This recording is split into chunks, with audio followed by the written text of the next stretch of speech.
tí mo wà láyé, agbára mi kọ́.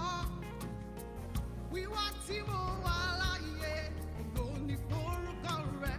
Ẹ bá mi kọrin. Wíwá tí mo wà láyé, agbára mi kọ́. Ẹlẹ́rù ni. Wíwá tí mo wà láyé, ògo ni forúkọ rẹ̀. Wíwá tí mo wà láyé, agbára mi kọ́ bàbá o.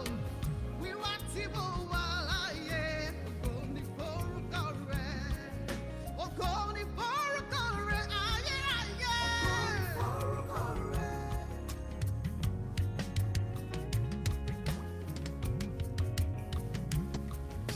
Ògo ni forúkọ bàbá mi.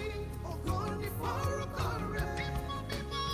Ògo ni forúkọ Jésù. Jésù. Jésù. Wọ́n ní Jésù. Oh, Jésù. Oh, Jésù. Oh, Jésù. Ògo ni forúkọ rẹ̀ bàbá o. Ògo ni forúkọ rẹ̀. Ayérayé nínú àwọn ọ̀run. Òkìrìkìtì. Ògo ni forúkọ rẹ̀. Ọlọ́run mi, agbára mi, ẹ̀mí mi, ẹ̀kọ́ mi, ògo mi, ẹwà mi. Ògo ni forúkọ rẹ̀ bàbá. Ògo ni forúkọ rẹ̀. Wíwá tí mo wà láyé, agbára mi kọ́. Wíwá tí mo wà láyé, ògo ni forúkọ rẹ̀. Sing it with me. Wíwá tí mo wà láyé, agbára mi kọ́. Wíwá tí mo wà láyé, ògo ni forúkọ rẹ̀. Dependable, dependable God. Dependable God. Dependable, dependable God. Dependable, dependable God. Dependable, dependable God. Oh, dependable, dependable, dependable God. Dependable, dependable God. You are dependable God. You are dependable God. Dependable, dependable God. Reliable, reliable God. I depend on you totally, totally, totally, totally. Be alone can be wrong. Be alone can be wrong. Lay it down, reliable, reliable God. You are reliable God. Reliable, reliable God. Reliable, reliable God. Reliable, reliable, reliable, reliable God.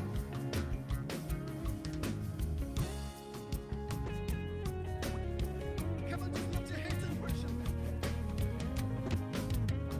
He's a faithful God, so dependable, even when you're confused. So dependable, so reliable, so dependable. I have searched and searched and searched. I have seen no one like you. Not dependable, Baba. I'm excited about you. Hey, I'm excited about you. I'm excited. I'm excited. I'm excited. I can see it anywhere. I can shout it anywhere. You are reliable, Lord. I have seen it in my life. I have seen you work in my life. I have seen your beauty, Jehovah. I have seen your beauty, Jehovah. That is why I have the confidence to project to faithfulness, Jesus. Oh, you are exalted. You are exalted. Come on and sing. You are exalted. Unlimited God. Hey, Baba, you are exalted. You are exalted. You are exalted. unlimited. Yeah, you are exalted. Good evening, good morning, good afternoon. God bless you as always. Welcome to daily prayer for our children, wherever it is that you are joining us from across the globe. We always like to welcome you in the name of the Father, the Son, and the Holy Spirit. Most especially if you're um, meeting us for the very first time. We are a group of moms, dad, aunties, uncles, grandparents, naming custodians of the heritage of God, and we gather from Monday to Friday by the grace of God to declare the word of God into the life of our sons and daughters. And occasionally we have a sister or a brother who is an expert, who is gifted, who is talented in one special area that the other ones, like me, the rest of us don't have. And we tap into their expertise, we tap into their knowledge, their resources, so that we can be that word holistic. We can be um, comprehensive in all that we bring to our children, not just looking after their spiritual well-being, but every aspect of all our children. You know, that means academic, that means mental, that means every area, you know, physical well-being, emotional well-being, psychological well-being, even financially. So we try to be relevant in every area of our children's life, because it's not just about just reading the word of God, you know, morning, day, and night. Apostle Paul does say, he says, we are in the world, you know, and he's not taking us out of the world yet, but he has told us how we can live while we're still here. And that's what we're trying to make the most of. So once I've started saying, you know, that we've got all these experts, hopefully you already know I'm talking about Sister Folakemi by the grace of God. Sister Folakemi is with us again today. Uh, please be gentle. I think she's had a very long day, but even with her long day, she has still availed herself to be with us this evening. And as always, we're very grateful for her time, as we are of everybody else that comes onto this platform. We're very appreciative of their time. We do not take it for granted. So please pull up your chair. Please do get involved. Ask questions. Sister Falakemi doesn't bite. She smiles a lot, by the way. So you can ask questions. She will not bite you. Even though I said she might have had a long day, that still doesn't mean she's gonna bite your head off. So feel free. I mean, she's used to working with parents and teenagers. I think that's a very special area for her. Is a very is an aspect that she's very much interested in. So she's used to somebody like you and me. That means parents. So please feel free to ask any question during the presentation.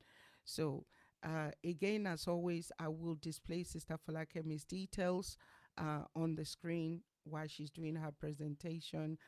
As always, I'm encouraging you to please hook up with her in on any of those social media. She's on Instagram.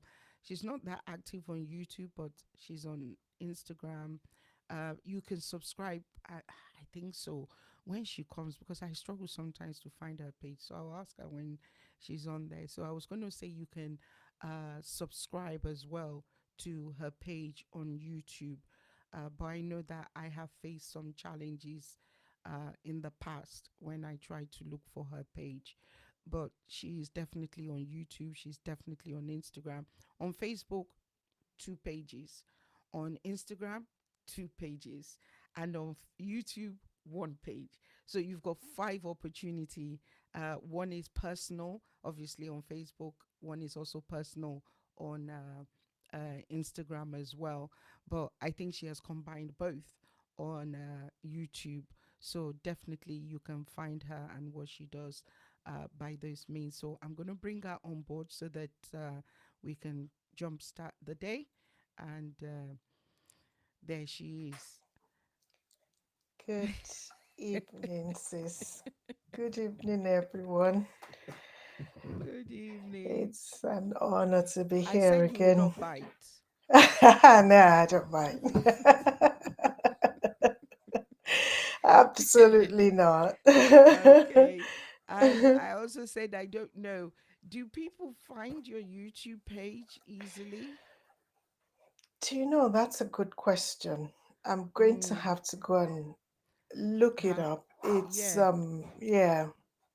Mm, I tend to find that when a channel is not active yeah, it frequently, doesn't come up. it Yeah, doesn't come up easily. But once yeah. they've subscribed and they've pressed the notification button, then they will Then start. it does. Yeah. Yes. I've only just started using it recently, so that's Okay. probably why.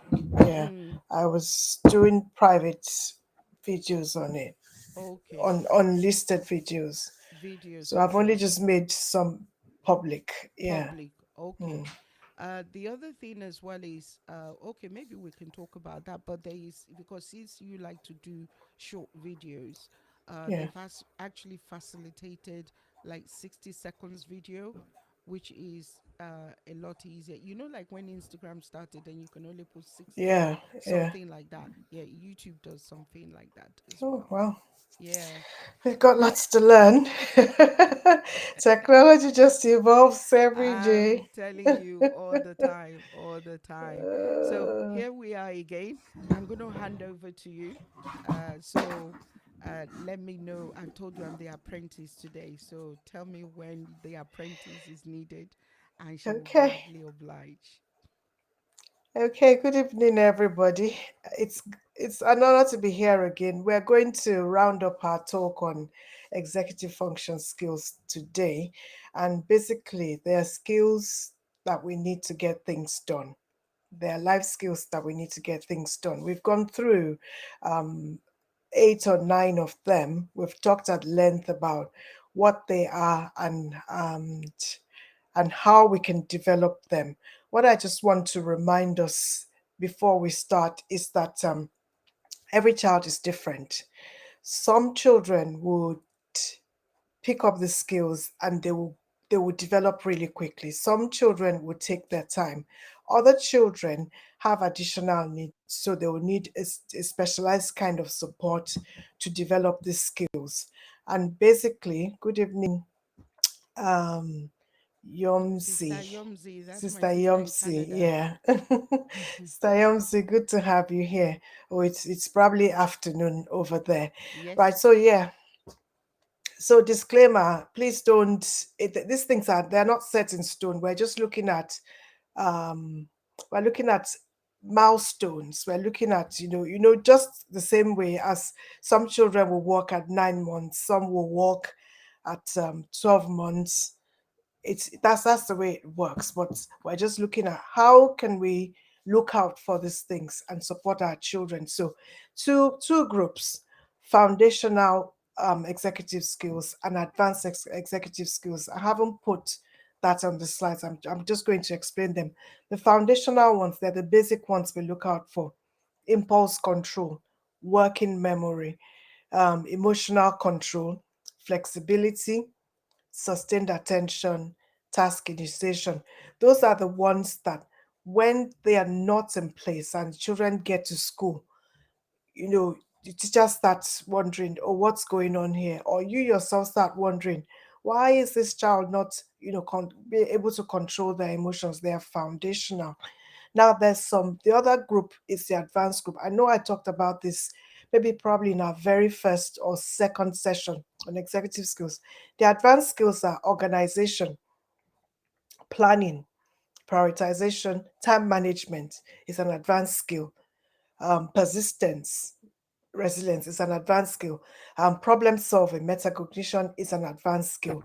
So when we look at the skills development by age, I want you to think about these two. Hello, sir, Mr. Femi David. I want you to think about these skills in those two groups. Foundational, as in they are the basic skills that should be in place so that the other skills can build on top of them. So if a child has not developed good working memory, their planning or their time management will be poor. If a child has not developed flexibility, they would find it difficult to problem solve. They'll probably be rigid in their in their approach, and that cuts across children and adults. So that's just a basic introduction. So let's start with the slides. Okay. We'll do a whiz through what the skills are, and then we will go straight to um, the development by age. So let's get started. Okay, next one we've talked about. So we're looking at it by age. So we've said several times that executive function skills form the foundation for learning. For the children to learn appropriately in school, they need these skills. Okay, very important. Let's remember that. That's why we're looking at them. They start forming soon after birth. They're not fully formed until 25. Next slide. Okay, that's one of the skills. Planning is an advanced skill. Okay, ability to figure out an organization is an advanced skill. Next Next. one, please. Yes. Task initiation, starting the task on time is it's a foundational skill, it's a basic skill. Next one.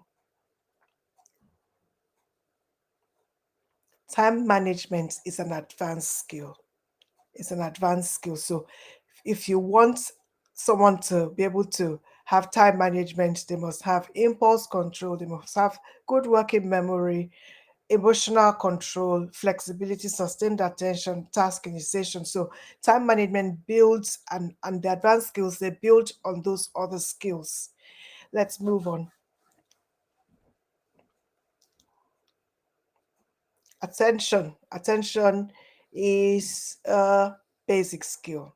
Okay, sustained attention, ability to pay attention for a short period of or a specific period of time, depending on age, is a basic, is a foundational skill.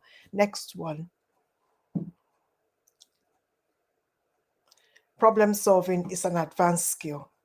Okay, how to use what you know, or metacognition, how to use what you know to work out what you don't know. Okay, and it begins to grow best. It grows really fast between 12 and 15. That's when children can actually become aware of how to sort themselves out. And that's the age where we have a lot of clashes with teenagers, because they are beginning to assert some independence and recognizing that they can actually solve problems themselves. That's where some of our clashes come from. Metacognition is an advanced skill and it's a good one to have. Let's move on. Working memory, it's a basic skill, it's a foundational skill. It's important that children, as soon as they begin to grow and mature, are able to hold bits of information to be able to do what they need to do, to be able to get up and go and get something from the kitchen because you've asked them one item, two items, and it progresses like that. Next one.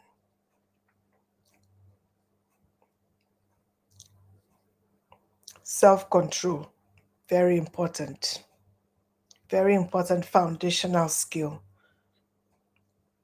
Very important. Ability to regulate yourself, your thoughts, your actions, and not blow your top, and not, just let everything go at once.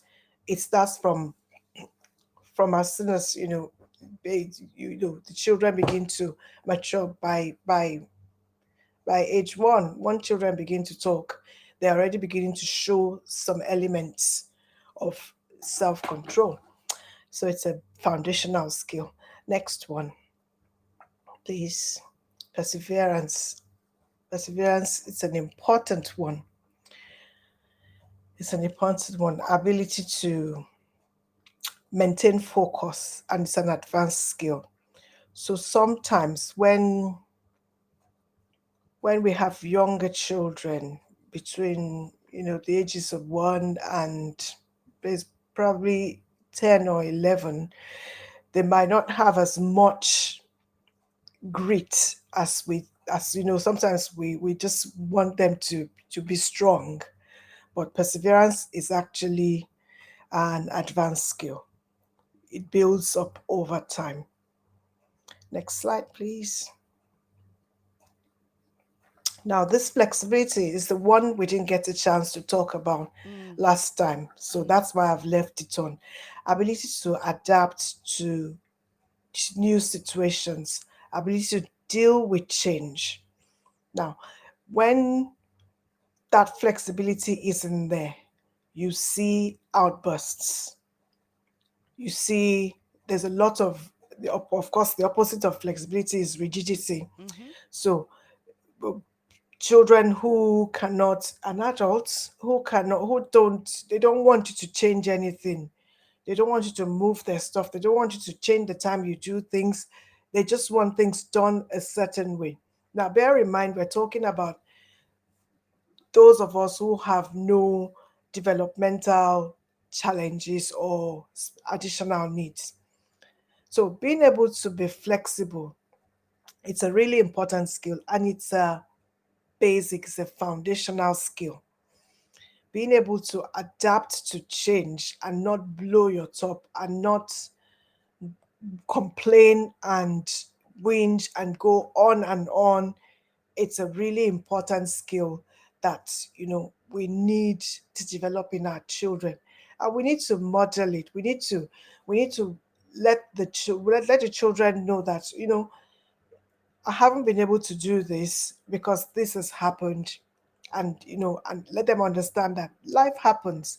You will see that some children, they would have a meltdown because you promised them something and it didn't happen, or they like blue, and you go to the shop and there's no blue of any article, and then you say, oh, let's have a green. And for some children, it's a complete, they can't deal with it. We need to teach them these skills so that they understand that sometimes they get what you want, many times you don't. So, and to warn them ahead that it's things are going to be different tomorrow. I'm going to drop your brother off first at school, or we're going to go to your sister's game first, so they know ahead of time. And then we praise them, high rate of praise. When I talk about praise, I'm talking about sincerely identifying what they have done, not just well done. It's I like the way you put your shoes away neatly. I like the fact that you make your bed every morning. It's what they should do, but when you recognize that they're doing things, it gives them more awareness of the fact that there are things they are getting right. Support them to self advocate. What do I mean by that? Support them to speak up for themselves, to explain themselves. Okay. If they say something and you don't understand what they're saying, say to them, can you explain what you mean by that? Because sometimes we assume we understand what they're saying and we might not. And that's what, because that, of course, that causes miscommunication between adults. More talk less of children who are in a different world from us. Okay, so when they say, oh, it's not fair, I'd say to them, tell me more. Tell me what do you mean by that? Tell me more. Okay, so that they can explain exactly to you what they're feeling, and then you can be able to unpick it for them, so they can understand that what, sometimes you just have to accept that you don't get your way. Okay. And when they refuse, you see, people talk about terrible twos. They talk about terrible things. They talk about all sorts of things. We need to get to the root of refusals. When children refuse and dig their heels in, what's going on the inside of them? Traditionally, we would think, oh, they're being obstinate, they're being rude, they're being unreasonable. But basically, what's at the root of refusal is fear and uncertainty. If they are not sure about what is the interpretation of a situation, if they are unsure about their ability to succeed, they probably say no and dig their heels in. So fear, um, embarrassment can cause them to refuse. And instead of us pushing, you must do it, I would rather we have a conversation around, tell me what's bothering you. So, if for instance, off the top of my head, you, I'm just trying to get to, I'm trying to think of an example of a refusal. When children say no, fortunately, mine are a bit older now. I'm trying to remember. You tell them to do something and they say Maybe no. you ask them to pick up their toys or something like that. Thank you. Thank you, sis. You ask them to pick up their toys and they say no.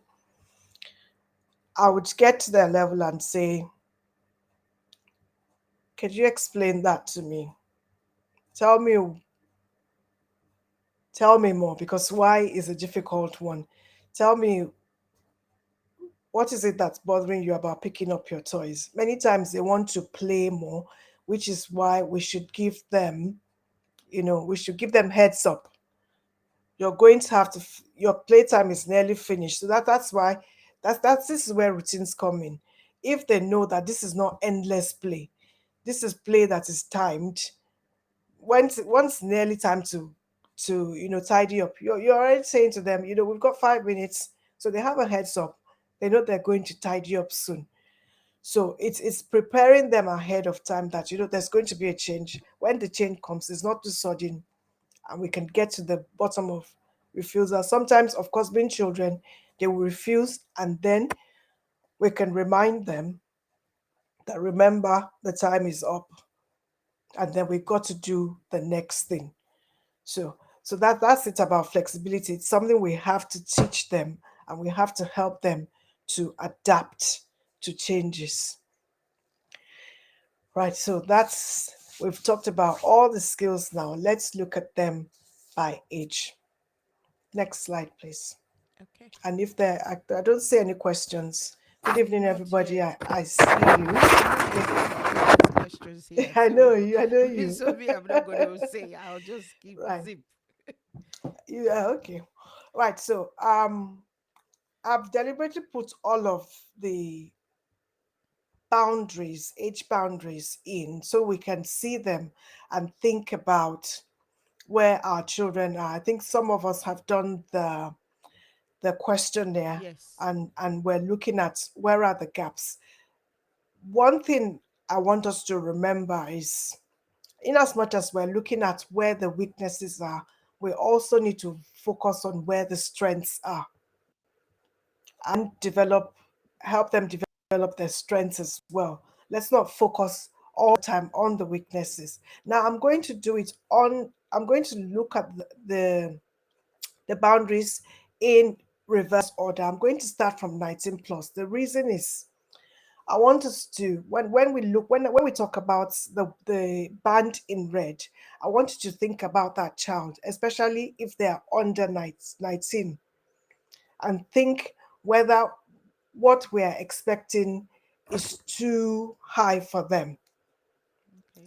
I hope that makes sense. Let's go back to the size, because I'm going to use that Are to you guide saying if me. we're setting too, the expectation is too high? Expectation is too high. Okay. So Okay. I'm going to talk majorly on the red band, and then we will filter it down and see if actually we are putting the bar too low Too or too high. high. Okay. For planning, 19 plus, they're basically university ready or already in uni.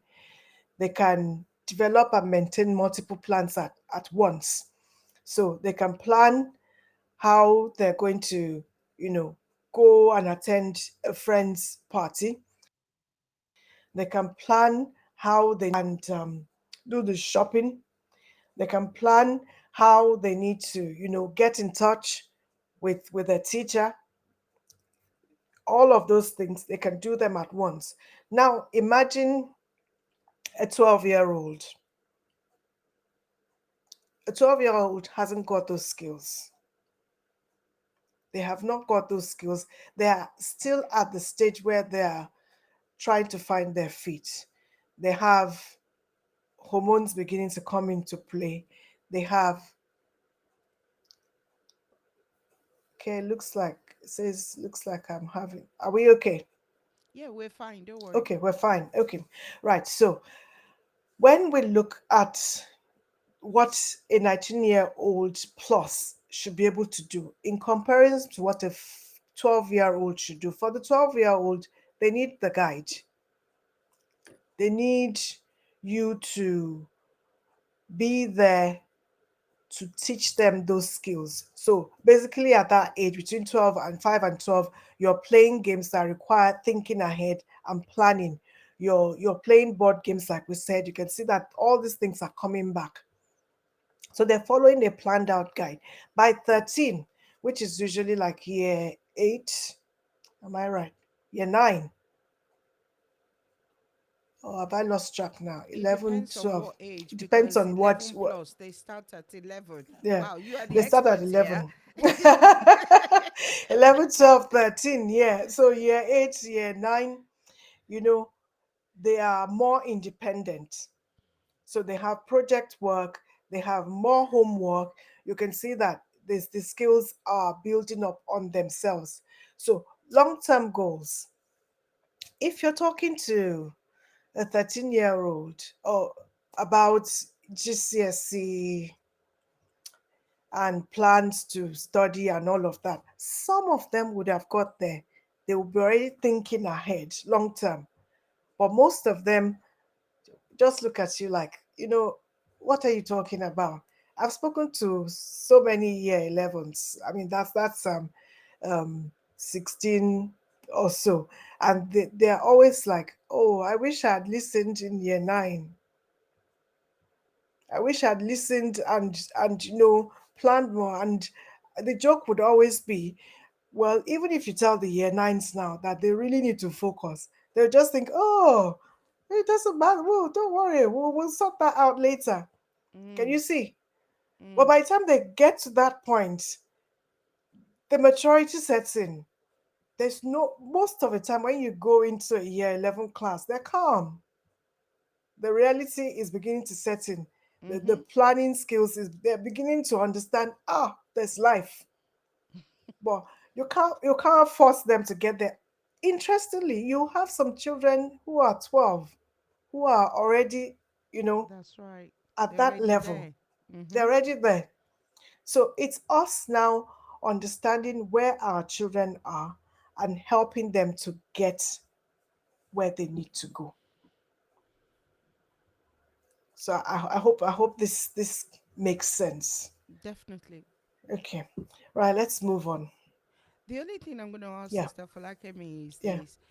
this age that we're looking at, Yeah. they are the age that the experts are telling us Mm, this is what is supposed to happen at that age. mm. We're not looking at this age because, oh, is an age of responsibility or is a legal age. This is the No. age that the expert, the psychologist, the psychiatrist, or whoever has done the study, and they're Yeah. saying at this age, Mm. this is what should be happening. I think, Yes. okay, thank you. Yeah. Yeah. So it's a band. Mm. It's a band. You can see that even by the time they go into uni, some of them at 18, they're not quite there yet. No, there's a lot of them not quite there. They're not quite there. So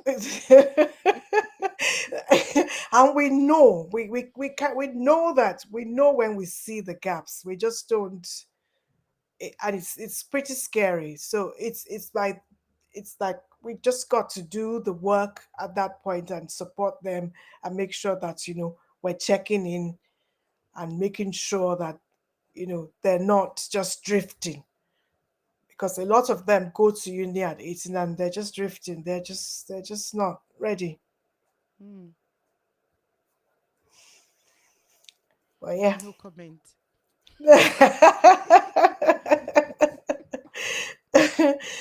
No comment. Okay. So yeah, so let's remember that's it's what are the triggers of maturity levels in children? I'll display down the screen for you. Yes. Triggers for maturity level. Like I said at the beginning, each child is different and every home situation is different. One major thing that affects how the children attain these things is the temperament and all other factors that we've talked about at the beginning. So, maturity level, sometimes we think what the children in Africa show is maturity. What I think sometimes they show is a learned a learned way of doing things, not an internalized skill. They have kind of imbibed it and they're doing it. I find that that's not necessarily developing the skill. That's them learning to fall in line, if that makes sense. Some of them haven't got the practical skills to now use that independently when they are by themselves. Um, But couldn't somebody Maturity. argue? Mm, Couldn't yeah, somebody argue the case that yeah. practice make perfect? So you're Mm, forcing me to do this thing, which is, I yeah. think you're trying to be polite that you're coming from. But Yeah. basically, it's imposed, it's enforced. And Mm, so I wake up and I do it. And that's why you're saying that when I'm not on my own, of my own free volition, would I do it? Um, but somebody, like I said, somebody could argue the case that obviously, um, like I said, practice make perfect. The more you do mm, something, it become habitual. mm. So you know that's the right thing or mechanical. I don't Yeah. know. Yeah. With certain skills, with certain things like housework or repetitive skills, it's good training. It shows up. But with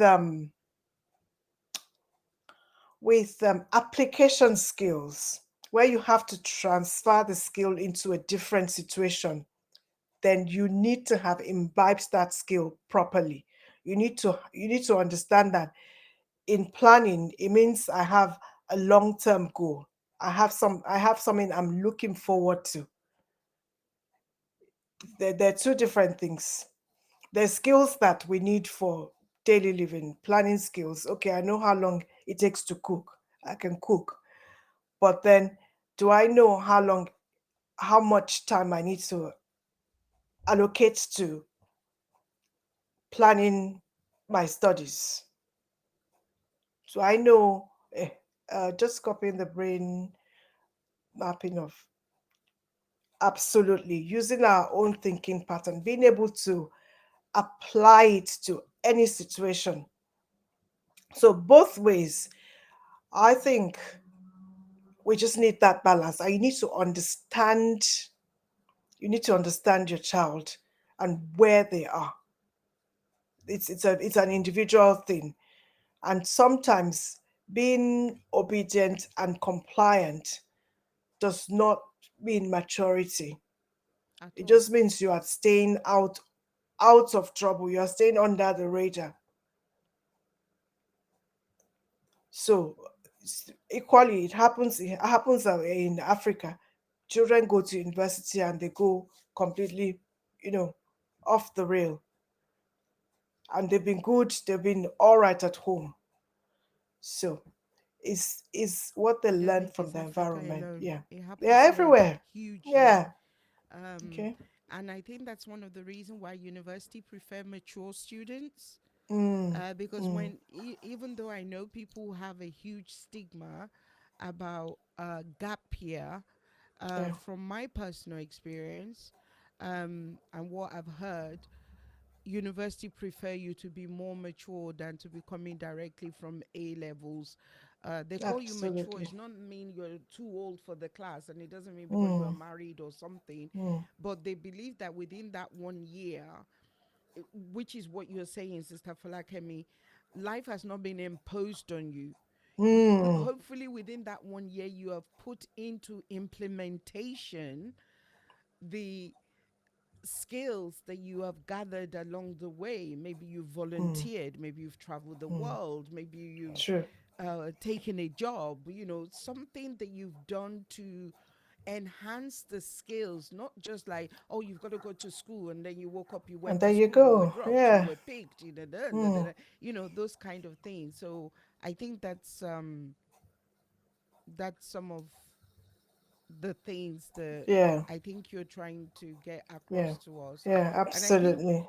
yeah, what my aunt is saying there, I don't think it's a question. I think she's Yeah. agreeing I that agree the with her. environment, yeah, that the environment is a shaping or contributing. Mm. Um, there's something else here. Application skills. We have mechanical engineers who can't apply the theory to make cars. Excuse me. Absolutely. So we need to, excuse me. So skills need to be transferable. We need to be able, we Mm, need to teach them how to transfer skills to every situation in life. So planning, and that you can it encompasses everything, going shopping, you know, getting ready to travel, everything in life. You know, I'm the queen of lists.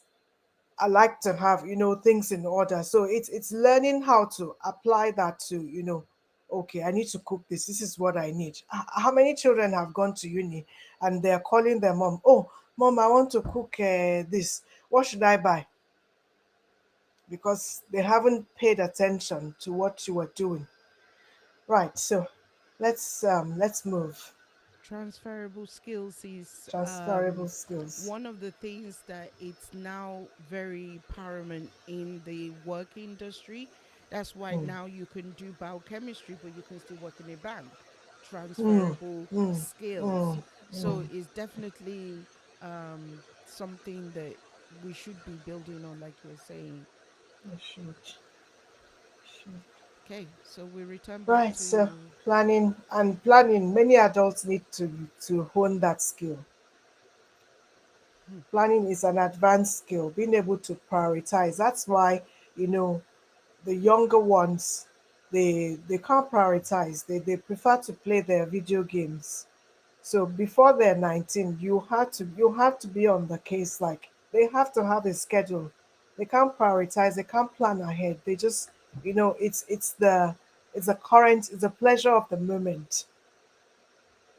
So we need to teach them that. And I always say relentless routines. They must have routines. That's what will help them to learn how to plan. Oh my goodness, I thought we were going to move fast today. Let's go to the next one. not when there's questions. You can only move fast when there is no question. Uh, So next and there's slide. still more conversation for you, by the way, but Okay, maybe yes, I in the next personally segment. experienced Can that you studying see it? Do you want me to engineering in display Nigeria. it? Yes, I can see. Personally experienced that studying engineering in Nigeria and going to the UK to do masters. I just crammed and poured. Yes, and I began to understand the application. Planning should be seen as part of the job. Absolutely, absolutely. And most of us, when we move abroad to study, it's a shock to our system because you are now having to apply the knowledge. You're now having to, show the skills of what you've learned. You are learning to, prove yourselves. And a lot of our children who are growing up in diaspora actually pick up those skills. We just need to help them to hone the skills. They are there. They are there because they're planning projects, they're planning group presentations. Most of us didn't do things like that in uni. We just did our exams, we just did whatever coursework we had to do, and we submitted them. So yeah, it's interesting that yeah, those skills, they are important. Let's move on, sis. Next slide. Planning. Oh wow. I like that. Imposter syndrome. It will deal with you. You will just feel like you're not good enough. Um, yeah, you're right. You're right. It can be quite challenging to study abroad after the way we've been taught. But most of us have adjusted, and we've gone to uni here. Most of my friends that went back to school, those of them that did first degrees actually ended up with first class. The maturity that you were talking about is they already got the skills to adjust and pick up. And we always joke like, this is adult education, but it helps. Let's move on. What's our next skill?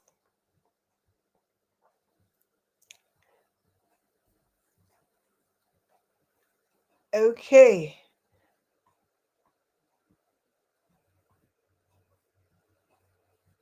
Okay, right. So, organization, very closely tied to planning, ability to maintain a neat, orderly system for daily tasks. Now, even the 19-year-olds are not doing it. Not to talk of the to 5 to 18-year-olds to reorganize when the areas of their life get out of hand. Many adults can't even do that. But that's the aim. That's where we want organization to get to. But for the younger ones who are not yet at this level, organization is actually an advanced skill. So when we say a child is disorganized, what level of disorganization are we looking at? Are we looking at them being able to reorganize their life when things get out of hand? They don't have the skill. Like when they have too much homework, they need us to be there to help them organize it. They haven't got the organization skills. They haven't got the time management skills to be able to, like I said, prioritize which one comes first, which one comes next. There are a few exceptions to the rules. Those children who are really good and they pick up all those things, but they're in the majority of them will need you to help them organize themselves, to follow the complex schedules they have, to follow the school schedule combined with home schedule, combined with their sports, combined with extracurricular. That's why we're involved because they can't do it by themselves. Okay, systems for organizing their schoolwork. Which homework do they have on which day? When does it get handed in? This is how we can help them to get organized. What do we do on what days? When my children were growing up, Friday was washing day. So I'm walking through the door, I'm handing out instructions, load the whites, because they went to a school that wore white shirts. Load the whites, we wash the whites first, and then we wash the colors, and then I'm always talking about my laundry because I'm particular about laundry. I have three laundry baskets. We're teaching them organization. One's for white, one's for colored, one's for darks. If you put your clothes in the wrong place, good luck to you, especially if you put your light in the dark. So we teach them to put to put um to put things in place to help them so that they know that This is how we do things. If it's their turn to cook, have they, have they organized everything they need to use for cooking? If they need to go to football or to sports, what day is the sports? When do they wash their stuff? When do they make sure it's ready? Not the few minutes before they're looking for their boots. No, we will help them to put, things in place so that they are organized. They don't just suddenly pick up the organization skill. They don't pick it up.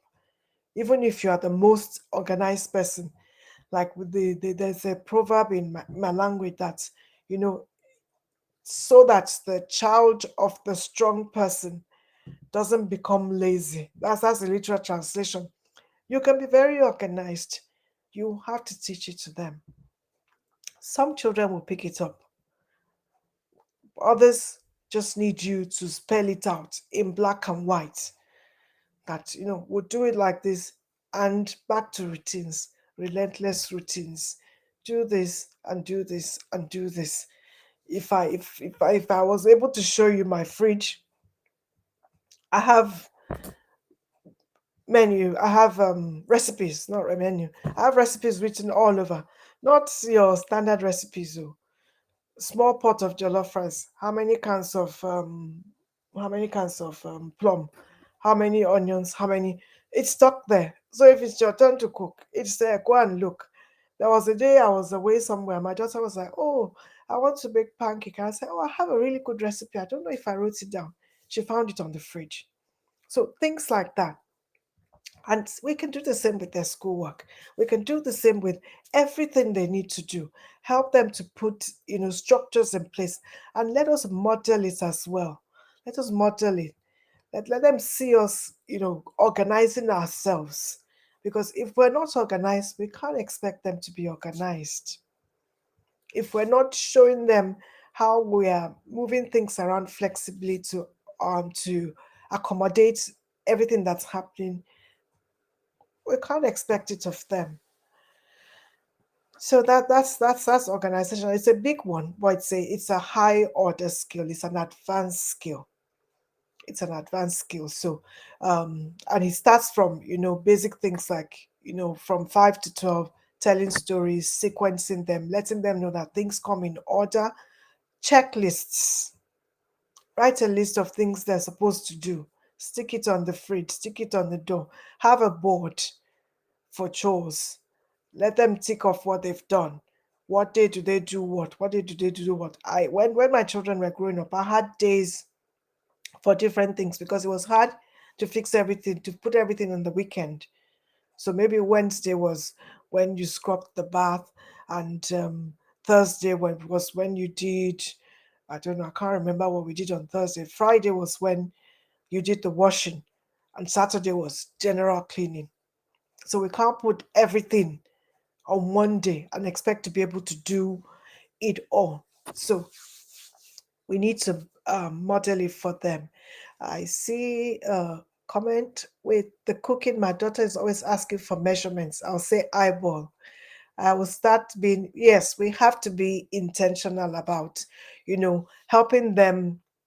We learned by eyeballing, but I think it just helps. It makes your life easier when you say to them, 2 cans of plum, 1 onion, two whatever, and you're done. Then they themselves, after a while, can just do those things instinctively because they're practiced. The thing is, they're not getting as much practice as we did. I started cooking at 7. I started cooking at 7. So yeah, are you laughing at the eyeball I'm actually laughing comment? at the last sentence. I put things into my ancestors says it is enough. And that was what we did. Uh, in fact, we will even get insulted in the process. Can you not think? Do you not have Mm, common sense? Can you not common see? sense, like, we can I've make life never done this easier. thing. I don't know what I'm supposed to do. How much do I We can put in? Is it enough? Is it, just we can make yeah. life easier for ourselves without you know without having to make it so laborious and complicated. For me, it just made my life easier because that's just, maybe I guess that's the way my brain works. And from it means that I can walk away and say, that's what you've got to do. You've got what you need. Mm. Honestly, it's interesting because I'm just quickly skimming through what you've written there, Yeah, and I'm seeing, because I was going to say that even though you're saying these are all advanced skills, some of these things are advanced skills, but I'm yeah, seeing that even from what you've told us from the beginning when we started this journey, yeah. things during pregnancy, things during the early years of the child are already building blocks. Mm-hmm.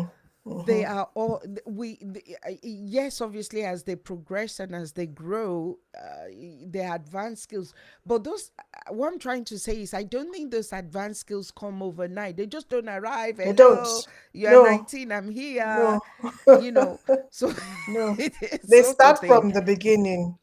Can you Okay, so see the toddler understands categories and patterns? exactly. So when you're sorting out socks, they are helping you to pair the socks. They know where you put the underwear. They know where, things like that. They Mm, already know the process. This is where we keep our toys. mm. Which is really crucial because even oh, I was going to say, you probably know it better than me. In reception or in nursery, after every game, they have containers, colors, they're all labeled, they're all color coded. Even Mm-hmm. your coat, when you come, your peg, Yeah, your your color, pegs labels. So Yes. all those things. I think the issue is many of us didn't do it before they went into nursery, and then when they come home we still don't continue it. We just, Mm, so the only place they gain this kind of organization is only when they're in school. Hence the mm, reasons, Sister Falakemi, why I think some children will rebel, mm. because what is not done at home, when you try to enforce it on the outside, so okay, I only spend a few hours with you, you're trying to force me to do this thing, but where I spend the bulk of my life, nobody is asking me to Nobody do bothers anything. me. Hmm. I don't know. Am I making sense? I do. Yeah, yeah, yeah, Uh, yeah. So, Absolutely. the ability to want to say, so who are you to be telling me what to do? Because when I'm at home, and that's another thing I wanted to bring out. I think we do our children a lot of disservice from what you're saying here, especially if we're. Please forgive me. I'm not stigmatizing anybody, but if you're a single father or a single mother, and you've got so much to do, instead of waiting for a child to pick up a toy, you will just pick it up yourself and move on. But I think most parents do that. I see Oh, okay. parents come to the Ah, door at school and take the child's bag. And I'm just like, okay. is their bag? Why are you taking it?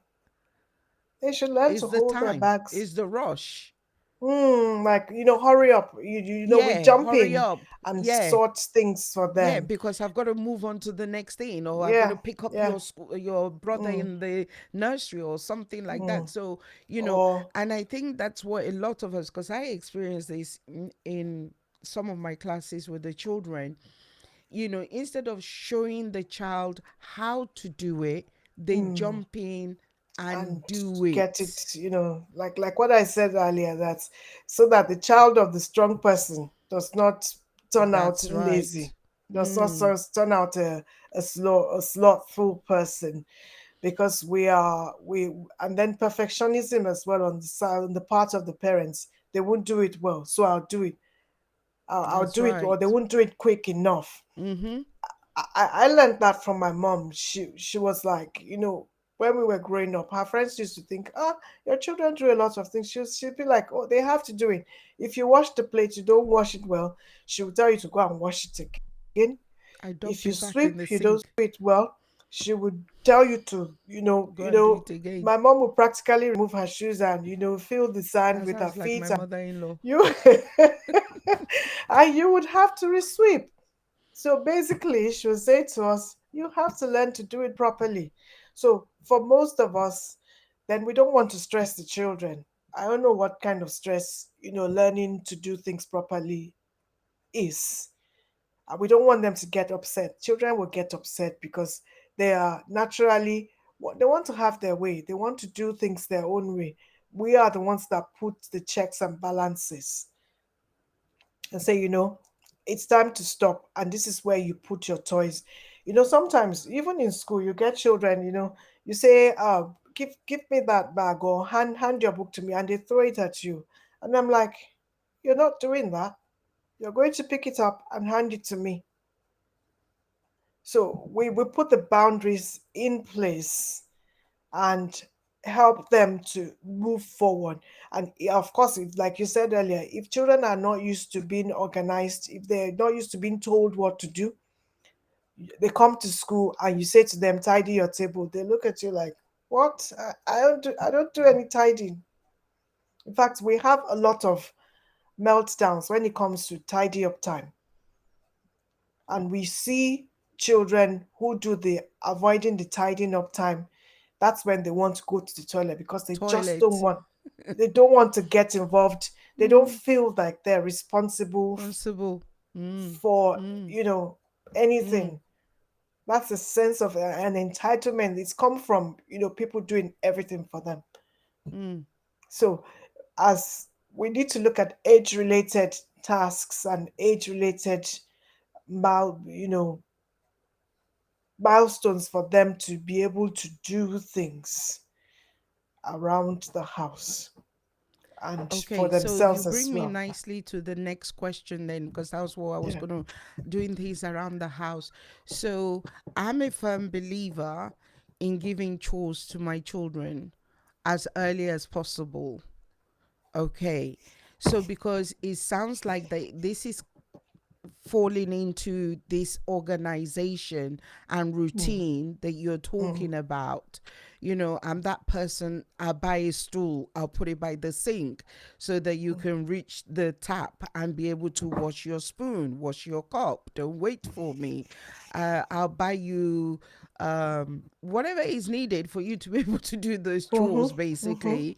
yeah. Start by emptying the bins in the house. It's your Yeah. duty. When you wake up in the morning, you empty all the bins and, those kind of things. So beginning to take a responsibility for something, because I'm always Yes. saying it's our home, it's not a hotel. There's no room service.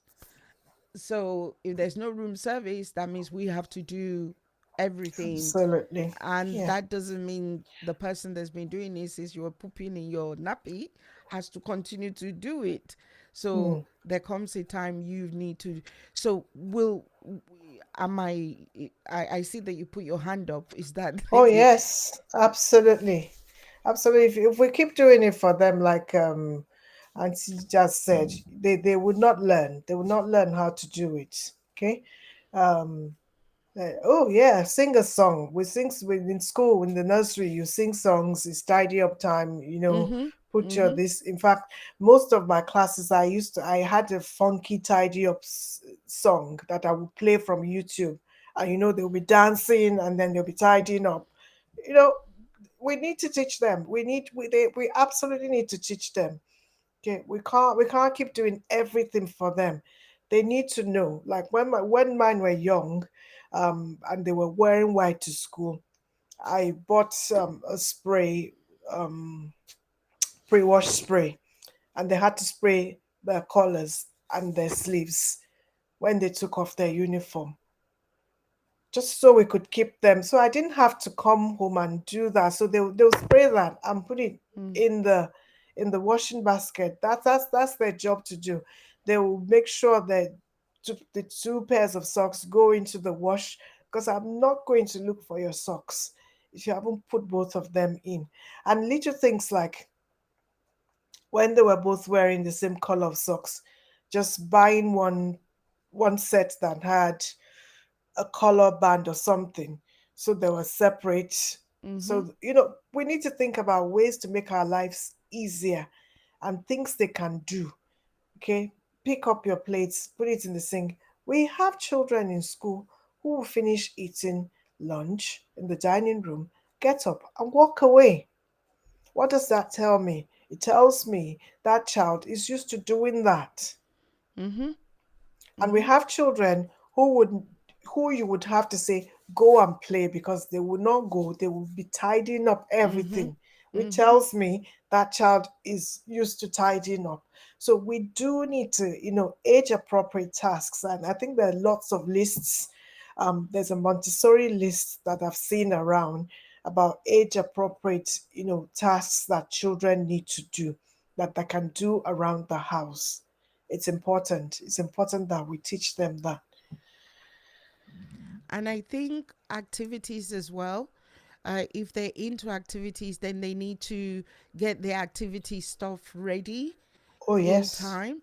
So Oh if it's yes. swimming, if it's judo, if it's gymnastics and all those Mm, kind of things, yeah. learning to put your swimming stuff, make sure they're washed. Yeah. Once you're coming back from the pool, it's going in the washing machine or in the dirty clothes, like you said.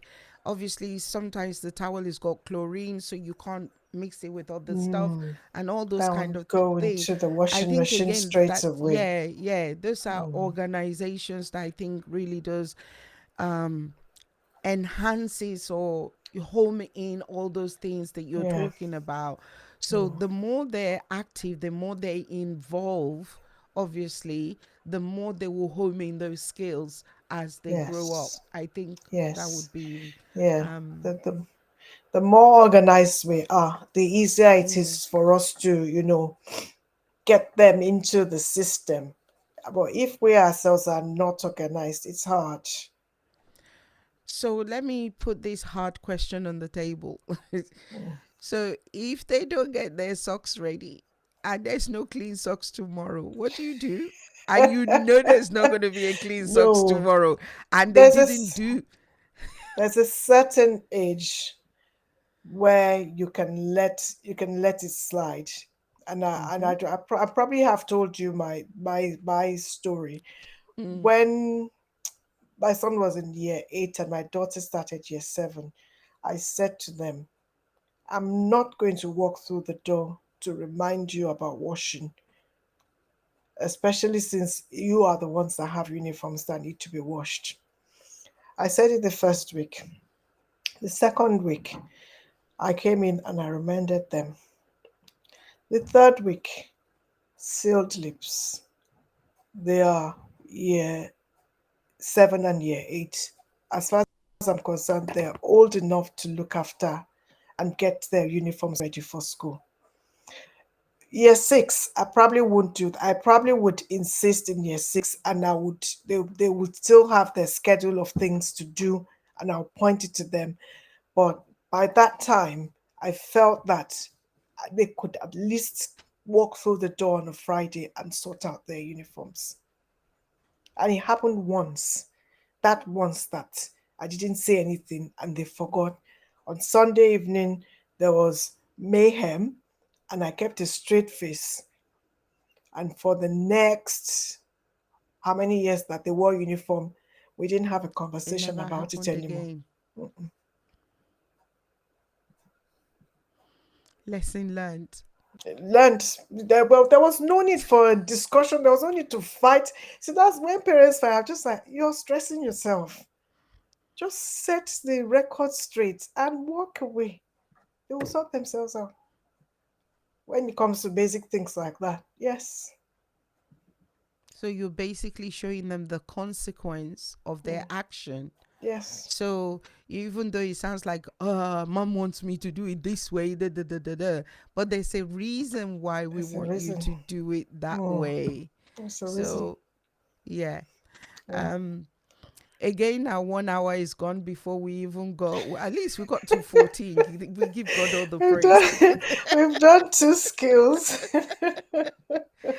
you know Mm, there's so much to cover, because mm. literally we're learning things that we probably should have learned before we started having children, and now we've had them. God help us. Yeah, and now we're learning them along the way, obviously. And like you said, it's never too late for us to Mm, learn all these things and be willing to learn and willing to um wherever we've made mistake or we've fallen short, Just, pick up and yeah, yeah. to be able to make the adjustment.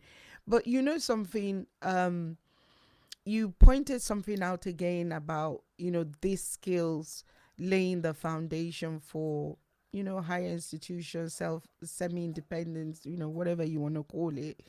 Because even one, and I'm sure you probably have this first hand experience more than me, I found a lot of children, Sister Folakemi, a lot of children, most of them predominantly boys, I have to say. That's my personal experience. That parents did not help them to understand these crucial skills that you're talking about. And then GCSEs is staring them in the face. Mm, mm, Okay, that mm. Sis, I think you're right. The challenges of raising the boy child, and how would I put it? Sometimes we go down the negative cultural route of saying, "Oh, leave it's a boy, leave him alone, leave him alone." And I mean, I God bless my mom. I learned it from her. In our house growing up, there were no boys, there were no girls. Everybody that's did right. everything. That's right. Everybody did everything. And we still have this joke with my siblings and I. My brother, he used to complain when we were at home. Then he came home and said, everybody in Independence Hall in UI, when he's cooking, they'll be tracing the aroma of The food that is cooking. who is the person cooking in this hall. Mm, So we were like, my mom was like, okay, so what if I did force you to cook? mm, you know so I mean, growing up, of course, we had families where only their mom did the cooking. In my mm, house, there was no boy. Everybody cooked. You were on the rota to do the things you needed to do. So we need to disabuse our minds from this traditional, oh, boys, the girls should do the cooking, the boys should, what's that? The world has gone beyond that completely, mm-hmm, and mm. we need to start working on our boys from the word go as we're training the girls. And of course, this ridiculous thing of you're training the girls for their husband's house. What Oh, about the boys for their for wives? the wife's house. Excuse me, my girl that I've trained, is he Thank going to marry you. that boy that And there you you haven't taught are. Sister anything? Yomzi has answered your question again.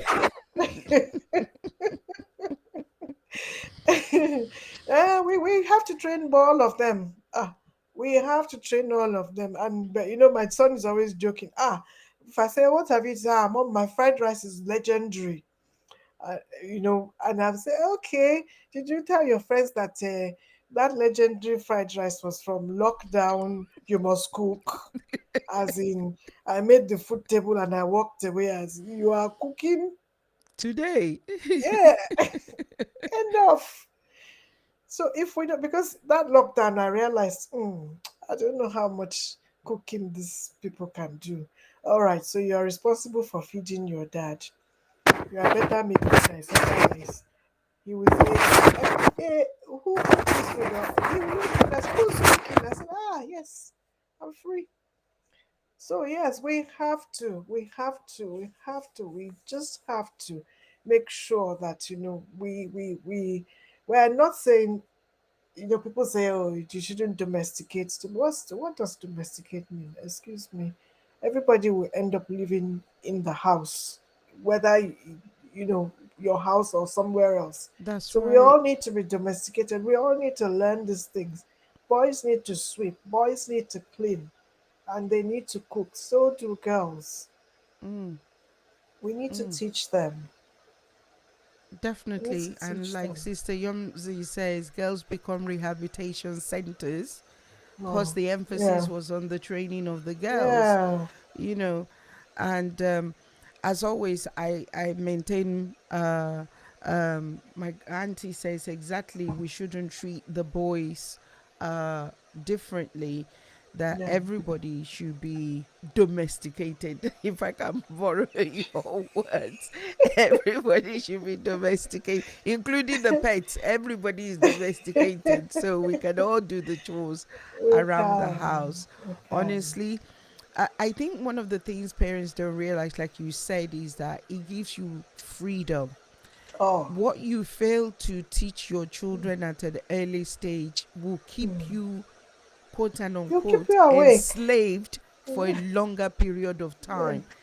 But if the quicker you teach them, it will give everybody liberty.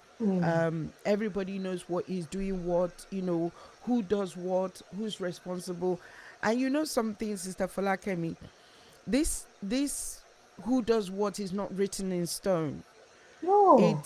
We one of the things I also advocate is know when to cover somebody, know when to jump in. That's very Absolutely. important. Because, for Absolutely. instance, let's say, okay, you're responsible for putting out the dustbin this evening, but you've got an early morning and you're going to bed early. Okay, don't, because of, oh, it's so's job, you're not going to do, or you're going to go No, no, disturb. no. No, jump in. That's the moment you jump in and let that person, because it's like a one-off, or for the next one Yeah, month or something, yeah. And that ability. And I think parents, once they delegate, I think this is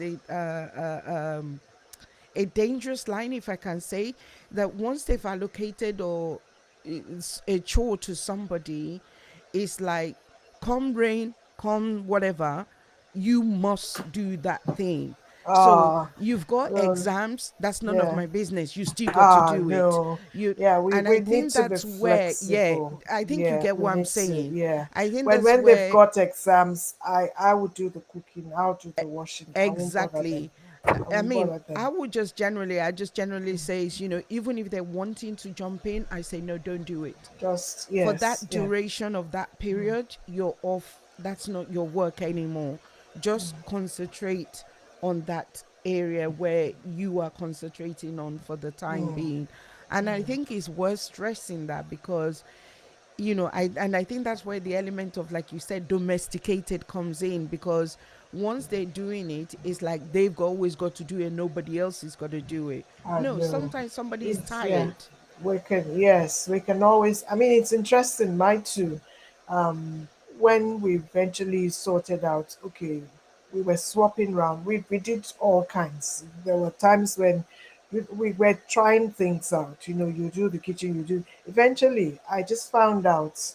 In fact, it took me quite a long time to find out that they had divided the house into two. You do the upstairs, I do the downstairs. They stopped doing this week that, this week that. No, they just sorted this.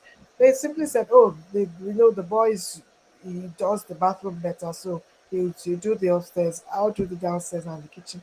And that's because I had given them, they had developed the skills. Now they were able to work together to say, no, you know what, you do this better, you do it. It's done. My own is, it's done. It doesn't matter who does it.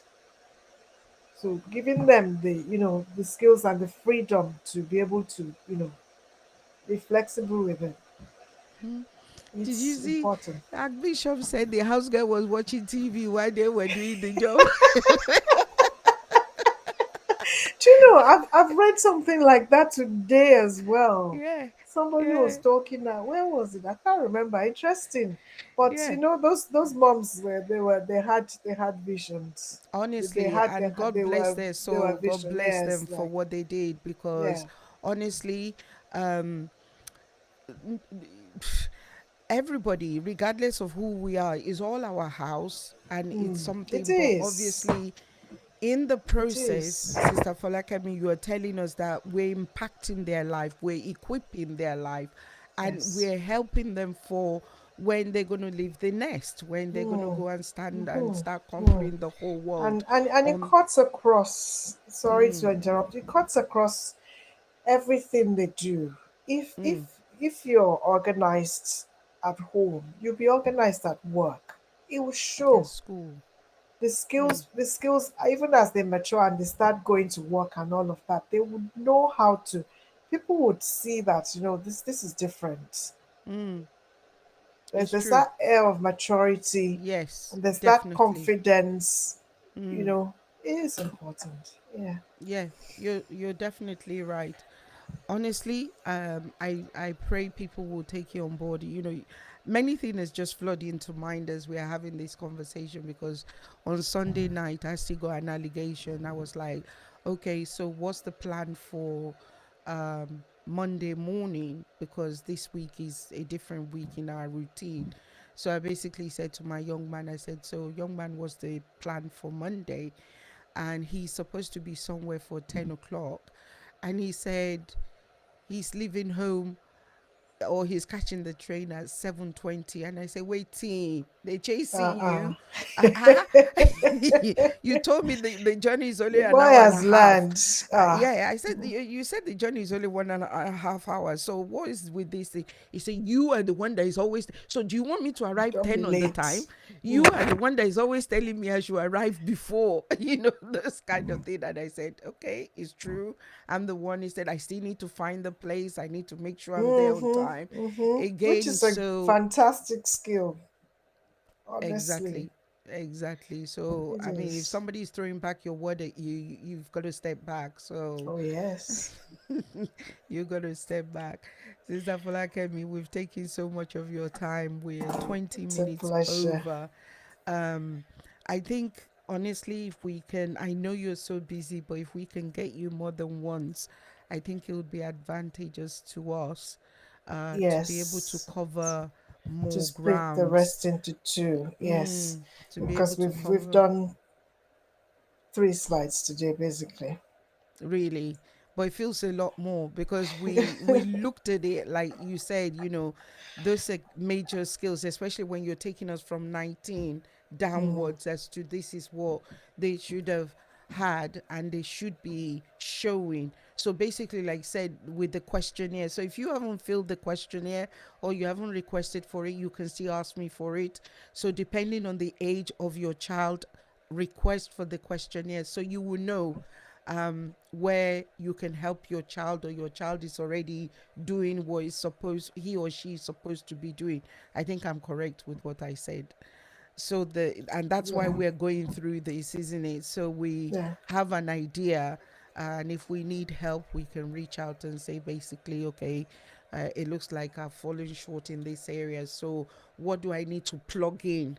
What do I need to be doing in order to bring that young man or that young lady to where they should be at that level? Am I correct? Yes. Yes. Absolutely. Okay. Okay. Thank you very much. You're Thank you. Thank you. welcome. Thank you. You're Thank you. welcome, Thank you. sis. Thank you, So everybody. you're welcome. So we'll see you very soon, God willing, by the grace of Bye. God. Yes. Enjoy the rest of your evening. Will do. Thank you. Thank you. Bye. Okay, that is Sister Falakemi, everybody. Like I said, I've been displaying and it's still displayed on the screen where you can connect with her. Please, by all means, like I said, look, the earth is of the Lord and the fullness thereof. Sister Falakemi is also a sister. Feel free, reach out to her. Like I told you, she's on Facebook, she's on YouTube, 2 pages on Facebook, 2 pages on Instagram. One is personal, the other one is for what she does. She's very much into teenagers and children, and she's always putting posts out about confidence, self-esteem, all sorts of things the parents go through with their teenager. So by all means, like I said, reach out to her, encourage the work that she's doing in any way, shape, or form that you want. Like I said, I don't have a problem. Anybody you see on this platform and you want to be a part of what they're doing, please go for it. 100% go for it. All I'm just saying is, if you're taking a service, the Bible say a laborer is worthy of his wages. Treat them well. Don't go asking for freebies, please. If they decide to give it to you, to God be the glory. But please, as children of God, I'm just saying, let's maintain a standard, a level, a standard, decorum. Let's do what is right, not just, oh, that mentality, part of what we're talking about, that mentality, I've always got to negotiate everything, I've always got to beat something down. No, why don't we be different? Even if they call it £10, why don't we pay like 12? Why don't we pay 11? Those kind of thing. God will help us, instead of always beating down the price. And we always feel this entitlement that, oh, since they Nigerian, I'm Nigerian, they Ghanaian, I'm Ghanaian, they black, I'm black, and oh, they're in UK, so we're spending pounds. So please don't do that. As children of God, please don't do it. It's not befitting at all. It's not.